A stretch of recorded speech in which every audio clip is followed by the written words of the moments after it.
बीते 24 घंटे से पूरे भारत में हर जगह आफत टूटी पड़ी है। पहाड़ों की बात कर लीजिए, मैदानी शहरों को देख लीजिए, पूरे भारत का जैसा हाल हो गया है और मौसम भी ऐसे ऐसे रंग दिखा रहा है जिसे सुनकर आप शॉक्ड रह जाएंगे। यह सिर्फ बाढ़ बारिश की खबर नहीं है बॉस, ये देश में क्या हो रहा है और क्यों हो रहा है वो आपको बताने वाली खबर है। क्योंकि अगर उत्तराखंड हिमाचल में बादल फट रहे हैं तो केरल में लैंडस्लाइड से तबाही मची, हमारे शहर के शहर पानी पानी हो रहे हैं। दूसरी तरफ एक स्थिति ऐसी भी है कि जम्मू कश्मीर जैसे राज्यों में गर्मी का 25 साल का रिकॉर्ड टूट रहा है। लेह लद्दाख में तो गर्मी की वजह से प्लेन लैंड नहीं कर पा रहे बॉस। यानी बहुत ही विचित्र मौसम हो गया है और विचित्र स्थिति बन गई है। मौसम का कोई ठिकाना ही नहीं है कि कब कहां कैसा मौसम हो जा रहा है। यह बात किसी एक जगह की नहीं, पूरे देश का यही हाल है। आज आपको डिटेल के साथ यह पूरा चैप्टर दिखाने जा रहा हूं, समझिए कि यह देश में क्या हो रहा है और क्यों हो रहा है। इसके अलावा आपको यह भी दिखाऊंगा कि वायनाड में जो तबाही हुई उसमें रील वाली मदद कौन कर रहा है और रियल मदद कौन कर रहा है। एक राहुल 2500 कैमरे, वायनाड में मदद का जबरदस्त फोटो शूट हुआ है, वो भी आज आपको दिखाऊंगा। और वायनाड में एक तरफ राहुल गांधी की कैमरों के सामने वाली मदद है, दूसरी तरफ आरएसएस, जिसे राहुल गांधी जो है वो कोसते नहीं थकते, कांग्रेस वाले गाली देते नहीं थकते, आरएसएस और संघ के लोग चुपचाप कैमरों की नजर से दूर कैसे मदद कर रहे हैं। केरल में जहां राजनीतिक हत्याएं होती हैं उनकी, उस वायनाड में जो राहुल गांधी का इलाका है वहां संघ के लोग कैसे जाके मदद कर रहे हैं। और ऐसी मदद जिसे देखने और दिखाने वाला कोई नहीं है, आज वो भी आपको दिखाऊंगा। लेकिन पहले देश भर में जो आफत आई है उसकी बात करना जरूरी है। पहले आप देख लीजिए कि कैसे ऐसी तबाही मची है कि बड़े बड़े सरेंडर कर गए हैं। जरा एक झलक देखिए, फिर पूरे विस्तार से बताता हूं।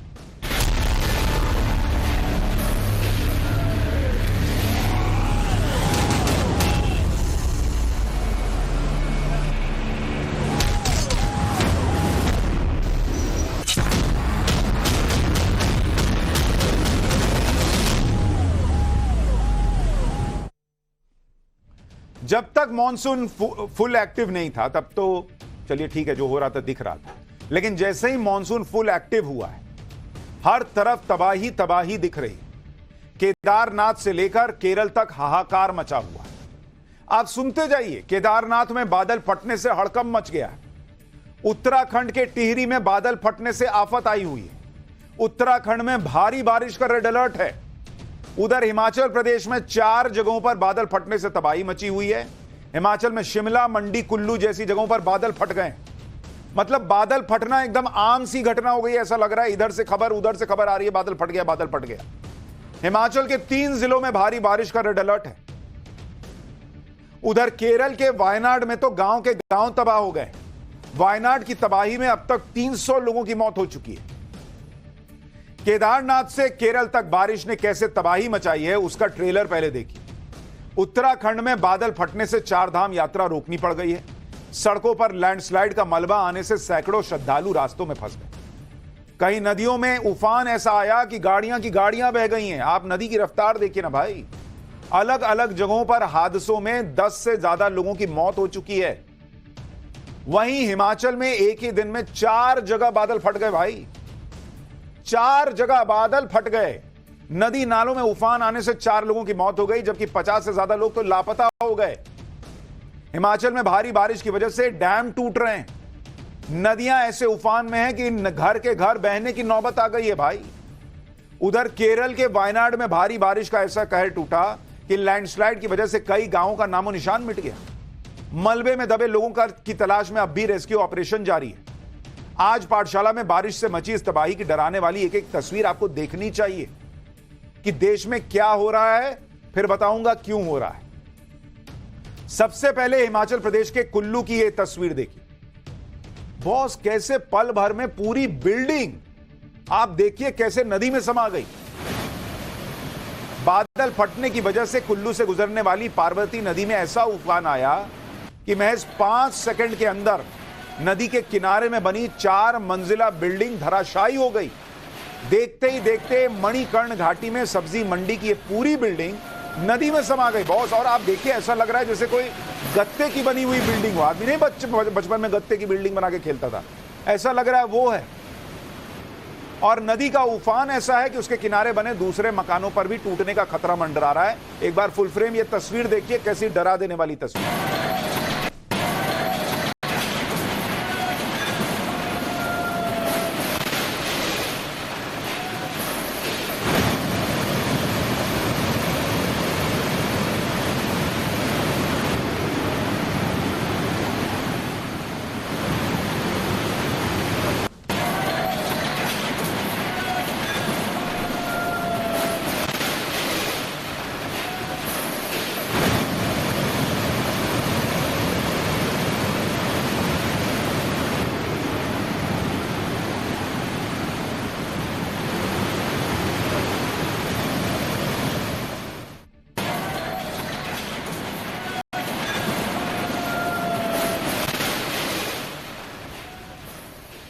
सोचिए क्या हालत हो रखी है।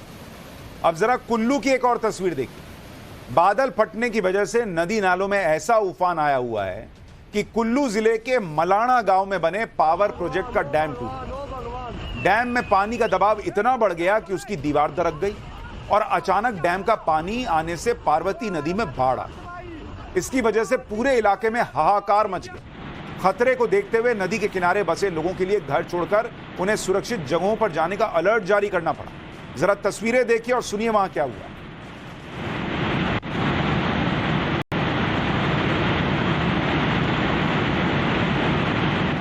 भाइयों, मलाना डैम फट गया है।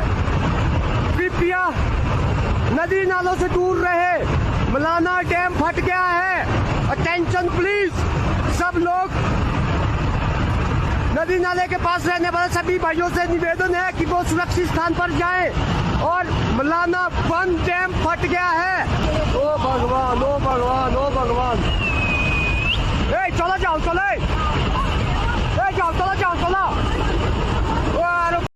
भाई बहुत ही भयानक, बहुत ही भयानक। यानी जिस वक्त आप अपने ड्राइंग रूम में, बेडरूम में बैठकर आराम से पाठशाला देख रहे हैं, देश के कई ऐसे हिस्से हैं जहां लोगों के पास बेडरूम और ड्राइंग रूम बचा ही नहीं, उनके घर तबाह हो गए। लोग भगवान भगवान कर रहे हैं कि कैसी तबाही आ रही है। वहीं मलाणा डैम टूटने से ब्यास नदी का भी जलस्तर अचानक बढ़ गया। यह तस्वीर कुल्लू के पास भुंतर इलाके की, जहां ब्यास नदी में ऐसा उफान आया कि उसके ऊपर बने पुल को छूते हुए नदी बहती हुई नजर आ रही, जिसकी वजह से पुल पर टूटने का खतरा मंडराने लगा। आप नदी के जो पानी का फोर्स है वो देखिए ना भाई, आवाज सुनिए एक बार।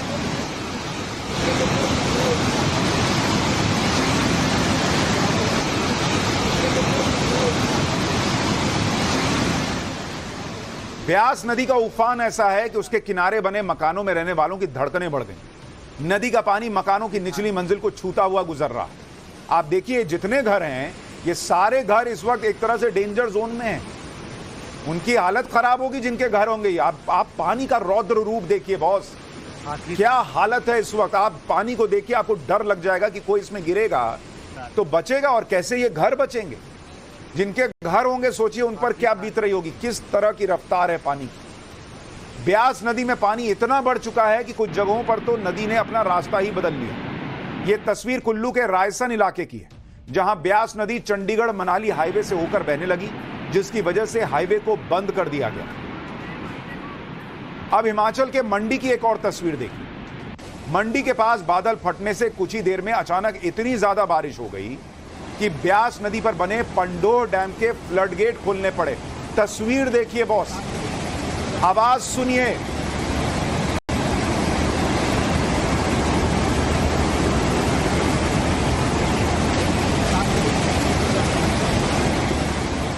ये ब्यास नदी पर बना पंडोह डैम है जिसका फ्लड गेट खुलना पड़ा है, और इसकी वजह से ब्यास नदी उफान पर आ गई और नदी के रास्ते में पड़ने वाले सभी इलाकों पर खतरा मंडराने लगा। मतलब एकदम देख के दिल बैठ जाए कि बाप रे बाप क्या हालत हो रही है। क्योंकि अचानक पानी बढ़ने से ब्यास नदी का बहाव इतना तेज हो गया कि उसके रास्ते में आने वाली हर चीज पानी के साथ बहने लग गई। भाई वो एकदम फुल पावर से बह रही है नदी, वो जो मिल रहा है उसको लपेटते चल रही है कि चलो साथ। कुछ जगहों पर नदी का पानी उसके ऊपर बने पुल के करीब से गुजरता हुआ नजर आया। ब्यास नदी में पानी का स्तर लगातार बढ़ता देख प्रशासन ने अलर्ट जारी किया, लोगों से नदी किनारे नहीं जाने की अपील की और एनडीआरएफ, एसडीआरएफ के साथ ही एयरफोर्स की टीम को भी रेस्क्यू ऑपरेशन के लिए अलर्ट पे रखा हुआ है कि बॉस कुछ होगा, कहीं कोई फंस गया, कोई बह गया तो उसके लिए आपको बुलाएंगे, एकदम तैयार रहिएगा। ब्यास नदी में आए उफान की एक और तस्वीर देखिए। मंडी में ब्यास नदी के बीचों बीच बने पंचवक्त्र मंदिर तक जाने वाले रास्ते पानी में डूब चुके हैं। नदी के पानी ने मंदिर को चारों तरफ से घेरा हुआ। आप देखिए, मंदिर बीच में और चारों तरफ पानी। मंडी के पंचवक्त्र मंदिर को हिमाचल प्रदेश का केदारनाथ भी कहा जाता है। इसी तरह ब्यास नदी के बीच बना एक और शिव मंदिर पूरी तरह पानी में डूब गया है, लेकिन मंदिर के ऊपर लगा त्रिशूल उफनती नदी के बीच भी टिका हुआ। आप देखिए, पूरा मंदिर जलमग्न हो चुका है, लेकिन त्रिशूल ऊपर दिख रहा है। हिमाचल प्रदेश में बादल फाड़ बारिश ने ऐसी तबाही मचाई है कि 50 से ज्यादा लोग लापता हैं और जो लोग बारिश और बाढ़ में फंसे हैं उन्हें बचाने के लिए रेस्क्यू ऑपरेशन चलाना पड़ रहा है। ये तस्वीरें शिमला की हैं, जहां समेज नदी में आई बाढ़ की वजह से पुल बह गया, जिसके बाद नदी के दोनों तरफ फंसे लोगों को रेस्क्यू टीम ने रस्सी की मदद से बाहर निकाला। इसी तरह मनाली में पुल बह जाने के बाद लोग उफनती नदी को जान जोखिम में डालकर पार करने के लिए मजबूर हुए हैं।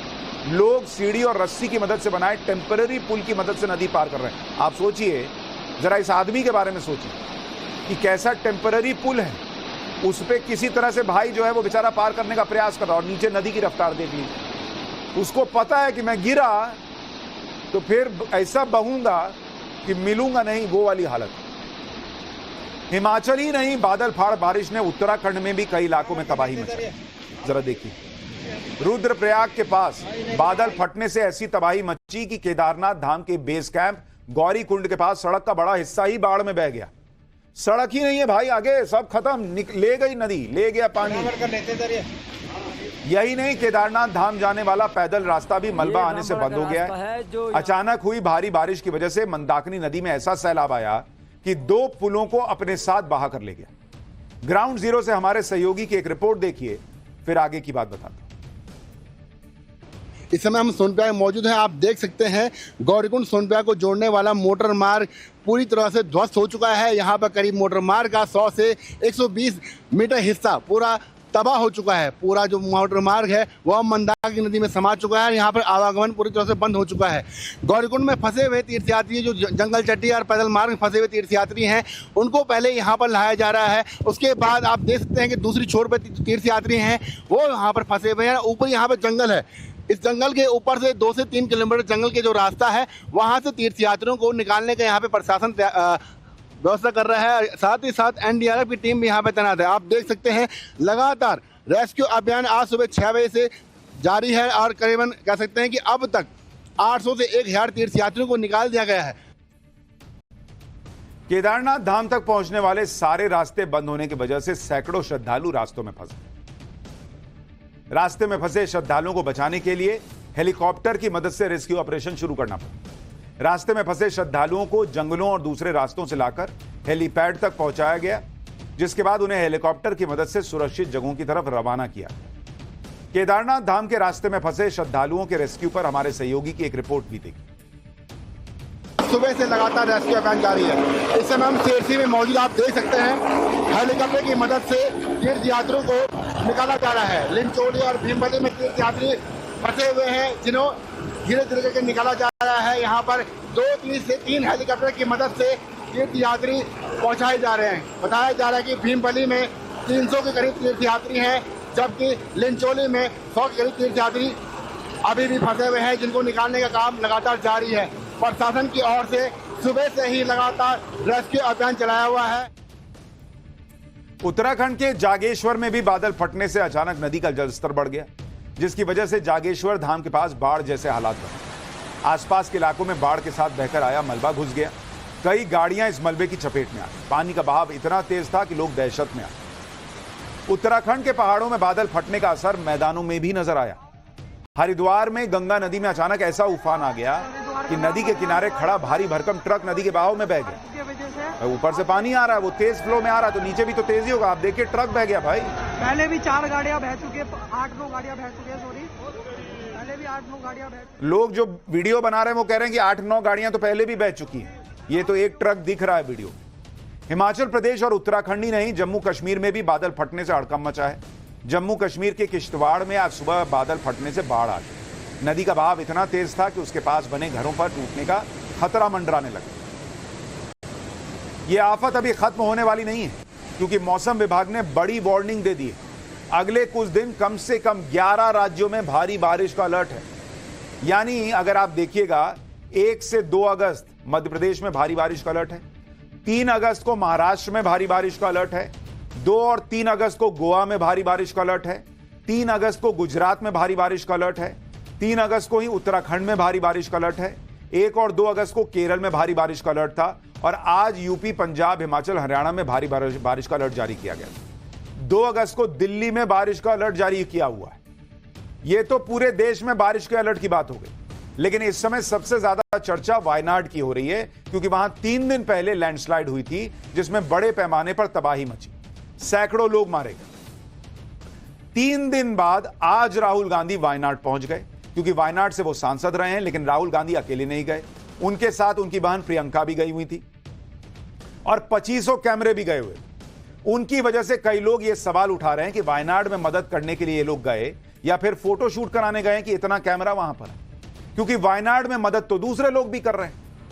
आप देखिए, आरएसएस के लोग 3 दिन से, वो 3 दिन बाद नहीं आए हैं, आरएसएस के लोग 3 दिन से मदद करने में जुटे हैं। रील वाली मदद और रियल मदद का फर्क ये होता है। और आरएसएस के लोग मदद भी कर रहे हैं बिना 2500 कैमरों को आगे पीछे घुमाए हुए। एक आधा किसी ने मोबाइल से फोटो खींच ली तो खींच ली, वरना आरएसएस की मदद जो आप दाहिनी तरफ देख रहे हैं उसमें कोई फोटो शूट नहीं हो रही है, कोई आपको कैमरे का जमावड़ा नहीं दिख रहा है। इसके बारे में आपको डिटेल में आगे बताऊंगा, लेकिन पहले वायनाड में 3 दिन पहले जो तबाही आई थी उसमें फिलहाल क्या स्थिति है वो देख लीजिए, फिर रील वाली और रियल वाली मदद का अंतर दिखाऊंगा। 3 दिन बाद भी वायनाड में हादसे वाली जगह पर हालात बहुत खराब है। 4 गांव पूरी तरह से एकदम साफ हो गए। पहाड़ से आए बड़े बड़े बोल्डर और कीचड़ कई फीट तक भर गए। सैकड़ों मकान मलबे में तब्दील हो चुके हैं और सैकड़ों लोग इस त्रासदी में प्रभावित हुए हैं। वायनाड लैंडस्लाइड हादसे में रेस्क्यू टीम को अभी तक 290 से ज्यादा लोगों के शव मिले हैं, लेकिन मौत का आंकड़ा अभी और बढ़ सकता है, क्योंकि सैकड़ों लोग अभी भी लापता बताए जा रहे हैं। रेस्क्यू टीम के मुताबिक अभी तक लैंडस्लाइड त्रासदी में 292 लोगों की मौत हो चुकी है। 200 से ज्यादा लोगों के मलबे में दबे होने की आशंका है। वहीं 3000 से ज्यादा लोगों का रेस्क्यू अभी किया गया है। ग्राउंड जीरो पर क्या हालात हैं और कैसे पूरे ऑपरेशन को अंजाम दिया जा रहा है, इसका जायजा हमारी सहयोगी पिंकी पुरोहित ने लिया है। जरा वहां से एक रिपोर्ट देखिए। ये मुंडकई गांव है जो पूरी तरह से वॉश ऑफ हो चुका है इस लैंडस्लाइड में, और जेसीबी के सहारे इस पूरे मलबे को हटाकर लोगों को खोजने की कोशिश जो है वो की जा रही है। तमाम agencies, NDRF, SDRF, fire department और लोकल रेस्क्यू टीम्स के अलावा सभी एजेंसीज जो है वो यहाँ पर मौजूद है। आर्मी, नेवी की टीम्स जो है वो भी यहाँ पर मौजूद है और लगातार इस रेस्क्यू वर्क को किया जा रहा है ताकि समय के खिलाफ ये जो युद्ध है उसे जीता जा सके, ज्यादा से ज्यादा लोगों को बचाया जा सके। 250 से ज्यादा लोग जो है वो इस लैंडस्लाइड में मारे गए हैं और लगातार ये आंकड़ा जो है वो बढ़ ही रहा है, क्योंकि डैमेज इस हद तक हुआ है जिसकी भरपाई करना बहुत ही मुश्किल है। कई सालों तक ये वायनाड के लिए जो है एक बहुत ही दुखद याद बना रहेगा। और ये तस्वीरें आपको दिखा रहे हैं यहाँ पे, जो इन घरों से जो है, इन घरों से निकाली गई ये तस्वीरें आप देख सकते हैं किस तरह से लोगों के ना सिर्फ ये आशियाने बल्कि लोगों के परिवार जो है वो पूरी तरह से उजड़ चुके हैं। कोई नहीं जानता कि उनके ये परिवार वाले कहाँ होंगे। ये तमाम तस्वीरें बहुत ही दुख देने वाली तस्वीरें, बच्चे, बुजुर्ग, महिलाएं, पुरुष, तमाम लोग जो है वो इस मलबे में खो चुके हैं। वायनाड में रेस्क्यू ऑपरेशन के लिए सेना ने पहले ही मोर्चा संभाला हुआ है। अब सेना ने रेस्क्यू के लिए बड़ी बड़ी मशीनों का इस्तेमाल भी शुरू कर दिया है, क्योंकि कई जगह ऐसी हैं जहां लोगों के जिंदा होने की संभावना तो है, लेकिन वहां तक पहुंचना और लोगों को निकालना मुश्किल हो रहा है। सेना ने कई लोगों का रेस्क्यू भी किया है और मेडिकल कैंप लगाकर उनका इलाज भी किया जा रहा है। वहीं रेस्क्यू में जुटी टीम को अभी भी भरोसा है कि त्रासदी के कई घंटे बीत जाने के बाद भी कुछ इलाकों में लोग जिंदा हैं। हालांकि रेस्क्यू टीम को मुसीबतों का भी सामना करना पड़ रहा है। एक तरफ लगातार बारिश का दौर जारी है, नदी का बहाव तेज है, तो वहीं इस इलाके में दोबारा लैंडस्लाइड का खतरा भी बना हुआ है। मुसीबत के बीच रेस्क्यू टीम को स्निफर डॉग से सबसे ज्यादा मदद मिल रही है। जहां तक रेस्क्यू टीम और मशीनें नहीं पहुंच पा रही, वहां ये स्निफर डॉग पहुंच रहे हैं और सूंघ कर बता दे रहे हैं कि यहां कोई फंसा हुआ है या नहीं। माया और मर्फी नाम के स्निफर डॉग्स रेस्क्यू ऑपरेशन में जुटे हैं, जो कि 10 फीट से ज्यादा गहराई में जिंदा लोगों को और डेड बॉडीज को भी सूंघ कर उनका पता लगा सकते हैं। सेना की पूरी टीम ग्राउंड जीरो पर कैसे काम कर रही है, जरा एक और रिपोर्ट देखिए, फिर आपको बताता हूं राहुल गांधी आज वायनाड पहुंचे तो क्या हुआ। इस वक्त हम चुरलमलाई में मौजूद है और यहाँ की तस्वीरें आपको दिखा दें कि चुरलमला की ये तस्वीरें जहाँ पर बेलिस ब्रिज जो है वो बनकर तैयार हो रहा है। ये तस्वीरें आप टाइम्स नाउ और भारतीय कैमरे पर देख रहे हैं कि मद्रास इंजीनियरिंग ग्रुप भारतीय सेना के और बाकी अलग अलग जो टीम्स है वो यहाँ पर जो तैनात की गई है रेस्क्यू टीम्स के साथ मिलकर ये पुल जो है आप देख सकते हैं इस वक्त तैयार कर लिया गया है। बेलिस पुल इसे कहते हैं और जब भी इस तरह से सड़क जो है दो हिस्सों में कट जाती है तो तब जो है इस तरह से ये बेलिस ब्रिज बनाया जाता है ताकि सहूलियत जो है खासतौर पर रेस्क्यू वर्क के लिए वो मिल सके। दूसरी ओर आप देख सकते हैं फुट ओवर ब्रिज है जो टेम्पररी लोगों के चलने के लिए बनाया गया है। कल तक जो है मैन्युअली पूरा रेस्क्यू वर्क जो है वो किया जा रहा था, लेकिन आज बेलिस ब्रिज के बनने के बाद अब जो है एम्बुलेंसेस यहाँ पर आनी शुरू हो जाएगी। वायनाड में हुई तबाही पर हर तरफ से केंद्र सरकार और उनकी टीमें मदद कर रही। इसी बीच राहुल गांधी भी 3 दिन बाद आज वायनाड पहुंचे। राहुल गांधी के साथ उनकी बहन प्रियंका वाड्रा भी मौजूद थी। राहुल गांधी ग्राउंड जीरो पर गए, उन्होंने यहां रेस्क्यू ऑपरेशन की जानकारी दी। इसके बाद राहुल गांधी और प्रियंका वाड्रा राहत कैंप भी पहुंचे, जहां उन्होंने लैंडस्लाइड त्रासदी के कई पीड़ितों से मुलाकात भी। लेकिन वायनाड से राहुल गांधी की कई ऐसी तस्वीरें आई जिस पर बहुत चर्चा हो रही है सोशल मीडिया पर। राहुल गांधी की फोटो सोशल मीडिया पर वायरल हो रही हैं, जिसमें दिख रहा है कि राहुल गांधी के आसपास बहुत सारे कैमरे हैं और कैमरों का फोकस राहुल गांधी पर है। जो फोकस पीड़ितों की मदद पर होना चाहिए प्रशासन का, वो फोकस राहुल गांधी पर टिक गया, ऐसा लगा। अगर इन तस्वीरों को आप ध्यान से देखेंगे तो इसमें राहुल गांधी के आसपास बहुत सारे कैमरे आपको दिख रहे हैं। इसलिए लोग कह रहे हैं कि इस त्रासदी में क्या फोटोशूट के लिए राहुल गांधी गए हैं, क्या ये रील वाली मदद है, लोग पूछ रहे हैं। एक तो वायनाड जाने में 3 दिन लेट हो चुका है, ऊपर से जिस तरह से फोटोशूट वहां पर हुआ उससे सवाल पूछे जा रहे हैं कि वो वायनाड के लोगों को बचाने गए हैं या फिर वहां पर अपनी इमेज चमकाने के लिए गए। और वो भी चलिए ठीक है, आप गए होंगे वहां पर, आप वहां के सांसद रहे, तो लोग पूछ रहे हैं कि भाई आप नेता प्रतिपक्ष हैं, आप हिमाचल नहीं जा रहे, आप उत्तराखंड नहीं जा रहे, सिर्फ चूंकि आप वायनाड से कभी सांसद थे, वायनाड की चिंता आपको है, बाकी जगहों पर क्या हालात है वहां भी जाना चाहिए।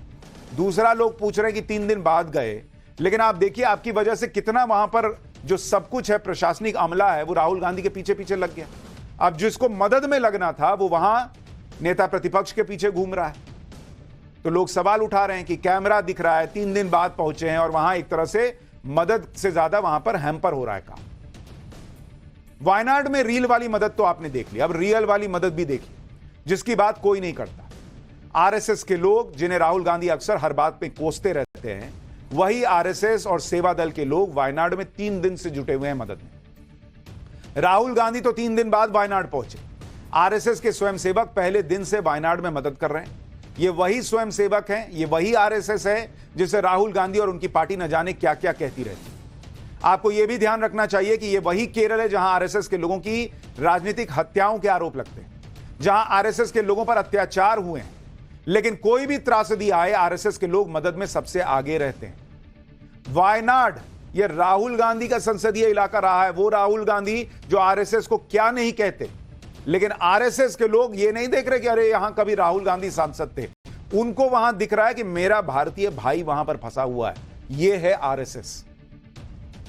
राहुल गांधी को समझना चाहिए, जिस आरएसएस को गाली देते हैं, इतना कोसते हैं, वही आरएसएस उन्हीं के पुराने वायनाड में, उनके पुराने संसदीय क्षेत्र में आज डे 1 से मदद कर रहा है, 3 दिन बाद नहीं पहुंचा है। वायनाड में लैंडस्लाइड से तबाही आई तो भी आरएसएस के लोग सबसे पहले पहुंच गए और चुपचाप अपना काम कर रहे हैं। किसी प्रचार की दरकार नहीं, कोई 25 कैमरा नहीं। अगर ये तस्वीरें सामने नहीं आती तो शायद आपको पता ही नहीं चलता कि वायनाड में ग्राउंड जीरो पर आरएसएस के स्वयंसेवक इतनी मदद भी कर रहे हैं। आरएसएस की शाखा सेवा भारती के कई स्वयंसेवक सेना की टीम के साथ रेस्क्यू ऑपरेशन में जुटे हैं। ये सभी स्वयंसेवक आसपास के जिलों से यहां पहुंचे हैं और दिन रात इसी तरह से लापता लोगों की खोज में लगे हुए हैं। सेवा भारती के कई स्वयंसेवक रेस्क्यू के साथ साथ उन लोगों का अंतिम संस्कार भी कर रहे हैं जिनका इस त्रासदी में कोई बचा नहीं, या जो लोग अभी तक लावारिस हैं, जिनके शवों को लेने के लिए कोई पहुंचा नहीं। उन लोगों का अंतिम संस्कार पूरी रीति रिवाज के साथ संघ के लोग कर रहे हैं, आरएसएस के लोग कर रहे हैं। आरएसएस के स्वयंसेवकों ने नदापुरम और कोझिकोड जिलों में कलेक्शन सेंटर भी बनाए हैं जहां लैंडस्लाइड पीड़ितों के लिए सामान जमा किया जा रहा है। इस सामान को जरूरत के मुताबिक पीड़ितों तक पहुंचाने की व्यवस्था की जा रही है। ऐसी होती है रियल मदद, बिना कैमरे के। किसी ने मोबाइल से एक आधा फोटो खींच ली तो वही फोटो है, कोई वीडियो भी नहीं प्रचारित हो रहा। यह तो वायनाड की बात हुई, वहां लोगों की मदद करने और तबाही से उबरने में सब अपना अपना प्रयास कर रहे हैं कि मदद कैसी की जाए। लेकिन अगर इधर उत्तर भारत की बात करूं, यहां तो शहरों का बुरा हाल है। जयपुर में तो थोड़ी देर की बारिश के बाद हालात बद से बदतर हो गए। निचले इलाकों में पानी भर गया, सड़कें दरिया में तब्दील हो गई। इस दौरान अलग अलग हादसों में 4 लोगों की मौत हुई। जयपुर के विश्वकर्मा नगर में तो दिल्ली जैसी घटना हो गई। यहां भारी बारिश के कारण बेसमेंट में पानी भर गया, जिसमें डूबकर 3 लोगों की मौत हो गई। इतना बड़ा हादसा ड्रेनेज सिस्टम के ठप हो जाने की वजह से हुआ। इसी तरह से दिल्ली में इतने दावे किए गए थे, लेकिन हालात फिर भी नहीं बदले। कल हुई बारिश के बाद फिर से दिल्ली में जगह जगह आफत मच गई, जबकि माना यह जा रहा था कि दिल्ली में हुए हादसे के बाद सिस्टम कुछ तो एक्टिव हुआ होगा। लेकिन जब मानसून की तैयारी पहले से नहीं होगी तो एक दिन में क्या ही बदल जाएगा। आज भी दिल्ली में कई जगहों पर बुरी हालत थी। दिल्ली के नजफगढ़ में बारिश के दौरान एक सड़क धंस गई, जिसमें एक बस जाकर फंस गई। वो तो गनीमत थी कि बस के पिछले पहिए गड्ढे में फंसे थे। अगर बस किनारे की तरफ से गड्ढे में फंसती तो बड़ा हादसा हो सकता था। तो ये बड़े बड़े शहरों का हाल है। इस बीच नए संसद भवन की यह तस्वीर सोशल मीडिया पर वायरल होने लगी कि भारी बारिश के कारण संसद की लॉबी में पानी का रिसाव हो रहा है। नीचे बाल्टी लगाई गई है। हालांकि बाद में लोकसभा सचिवालय की तरफ से बयान जारी हुआ। सचिवालय ने बताया कि भारी बारिश के दौरान लॉबी के ऊपर लगे कांच के गुंबद को ठीक करने के लिए लगाया गया चिपकने वाला एक खास तरह का पदार्थ अपनी जगह से थोड़ा सा हट गया, जिसके कारण लॉबी में पानी का हल्का रिसाव हुआ है। लेकिन माहौल बना दिया गया कि अरे नई संसद भवन में पानी घुस रहा है। पुरानी संसद भवन लोग भूल गए, जहां पंप लगा के पानी निकालना पड़ता था। यह तो मानसून में आई आफत की बात हुई, लेकिन देश में सिर्फ बाढ़ बारिश ही नहीं हो रही, बल्कि कई और हैरान करने वाली घटनाएं हो रही हैं। आप देखिए कैसे मौसम जो है अलग अलग रूप दिखा रहा है। आपको पता है लेह, कई लोग लेह जाते हैं। एक मशहूर टूरिस्ट डेस्टिनेशन है जो कि समुद्र तल से लगभग 11,000 फीट की ऊंचाई पर है, जहां गर्मी से बचने के लिए लोग ठंड का मजा लेने के लिए जाते हैं। वहां पर बारिश और बर्फबारी की वजह से अब तक फ्लाइट्स कैंसिल हुआ करती थी, लेकिन अब गर्मी और हीट वेव की वजह से लेह की फ्लाइट्स कैंसिल हो रही। जरा लेह की तस्वीरें डाली। एक्सट्रीम वेदर कंडीशन का यह हाल है कि मतलब लोग परेशान हैं। आपको बताता हूं कि लेह में हो क्या रहा है। दरअसल 27 जुलाई से अब तक लेह जाने और आने वाली 20 से ज्यादा फ्लाइट कैंसिल हो चुकी है। फ्लाइट कैंसिल होने का कारण लेह में पड़ रही भयंकर गर्मी है। यहां बारिश ने तबाही मचाई हुई है। बर्फीले पहाड़ी इलाके लेह में भयंकर गर्मी तबाही मचा रही है। लेह में तापमान 35 डिग्री पहुंच गया है, जो असामान्य है। लेह में सामान्य तौर पर मैदानी इलाकों की तुलना में कम हवा रहती है। तापमान बढ़ने से वहां मौजूद हवा और कम हो जाती है, जिसकी वजह से फ्लाइट्स टेक ऑफ नहीं कर पाती, क्योंकि प्लेन ग्रेविटी फोर्स से लड़कर हवा में ऊपर जाता है। विमान को ऊपर ले जाने के लिए हवा की मदद चाहिए होती है। पायलट को प्लेन के वजन के हिसाब से ही एयर प्रेशर की जरूरत होती है। हवा जितनी ज्यादा गर्म होती है, वो उतनी ही ज्यादा आसमान में ऊपर जाती है। इससे जमीन पर हवा की कमी बढ़ने लगती है। ऐसा होने से प्लेन के इंजन को जरूरी थ्रस्ट नहीं मिलता और वो टेक ऑफ नहीं कर पाता। लेह के लिए इतनी गर्मी क्यों बढ़ रही है लेह में, जिसकी वजह से फ्लाइट्स कैंसिल हो रही हैं, यह भी आपको बताता हूं। दरअसल लेह के रास्ते ही टूरिस्ट लद्दाख जाते हैं। लद्दाख को 1974 में टूरिज्म के लिए खोला गया था। उस समय सालाना 400-500 लोग आते थे। अब सालाना 6 से 7 लाख लोग लेह पहुंच रहे हैं, लद्दाख पहुंच रहे हैं। हर साल 1 से 2 लाख पर्यटकों में वृद्धि हो रही है। टूरिज्म में बढ़त से ही तापमान में बदलाव आया है। लेह लद्दाख में बढ़ती भीड़ तापमान बढ़ने का प्रमुख कारण बताई जा रही है। इसके अलावा मैदानी इलाकों में जिस तरह से तापमान बढ़ रहा है, उसका भी असर लेह लद्दाख पर हो रहा है। बढ़ते तापमान की वजह से लद्दाख के ग्लेशियर पिघल रहे हैं। दूसरी तरफ कश्मीर में भी तापमान बढ़ रहा है। कश्मीर में गर्मी ने 25 साल का रिकॉर्ड तोड़ दिया है। कई जगहों पर तापमान 37 डिग्री तक पहुंच गया है। बच्चों को हीट स्ट्रोक हो रहा है। डिहाइड्रेशन से बचाने के लिए प्राथमिक स्कूलों को बंद करना पड़ा है। कहां? कश्मीर में। तो आप सोचिए क्या हालत है। इधर उत्तराखंड, हिमाचल बारिश में बहे जा रहे हैं। उधर लेह लद्दाख और कश्मीर में भयंकर गर्मी पड़ रही है। यह इस देश में हाल हो रखा है। पाठशाला में अब अगली क्लास, सुप्रीम कोर्ट का आरक्षण पर वो फैसला, क्या बड़ा बवाल मचने वाला है? मोदी आरक्षण खत्म कर देंगे, लेकिन कोर्ट में सरकार ने क्या कहा? कोर्ट का वो आदेश, किस किस को आरक्षण मिलेगा, किसका जाएगा, और कल हाईकोर्ट आज supreme court, Kejriwal and team की फिर कैसे क्लास लगी, अब इसका चर्चा।